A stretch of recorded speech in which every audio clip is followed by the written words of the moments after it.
और चलिए आगे बढ़ेंगे अब। और ईरान से जंग को लेकर अमेरिकी राष्ट्रपति ट्रंप अब ओमान से भी नाराज हो गए हैं और ट्रंप ने ओमान को बमबारी की धमकी दे डाली है। ट्रंप की तरफ से साफ तौर पर कहा गया है कि अगर ओमान बीच में आता है तो उसका खामियाजा ओमान को भुगतना होगा और अमेरिका की तरफ से वहां बमबारी की जाएगी। एक रिपोर्ट दिखाते हैं आपको।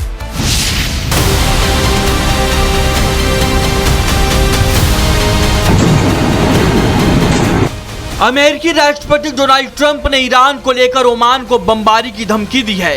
अमेरिकी मीडिया के मुताबिक ट्रंप ने कहा कि अगर ओमान अमेरिका और ईरान के बीच चल रही बातचीत में बाधा बना तो अमेरिका उस पर बमबारी करेगा।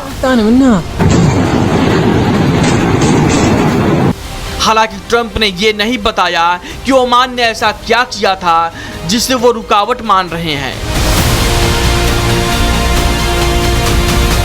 ट्रंप ने यह भी दावा किया कि अमेरिका का ईरान के इस्लामिक रिवॉल्यूशनरी गार्ड कॉर्प्स के साथ सीक्रेट बातचीत जारी है, लेकिन IRGC ने कुछ देर बाद ही ट्रंप के इस दावे को खारिज कर दिया और कहा कि अमेरिका के साथ उसकी कोई बातचीत नहीं हो रही है। अमेरिका ईरान जंग के बीच ओमान खुद को तटस्थ देश बताता रहा है।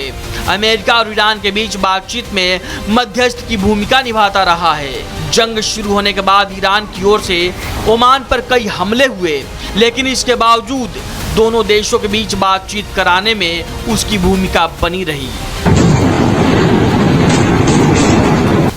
लेकिन ट्रंप शायद इसलिए चिढ़े हैं क्योंकि बातचीत और मध्यस्थता की बातें तो बहुत हो रही हैं, लेकिन बात बन नहीं रही है। ट्रंप इस जंग से किसी भी तरह अमेरिका को सम्मान जल्द से जल्द बाहर निकालना चाहते हैं, लेकिन खुद को जीता हुआ दिखाकर, और अभी तक की बातचीत में ऐसा कुछ होता हुआ दिखाई नहीं दे रहा है।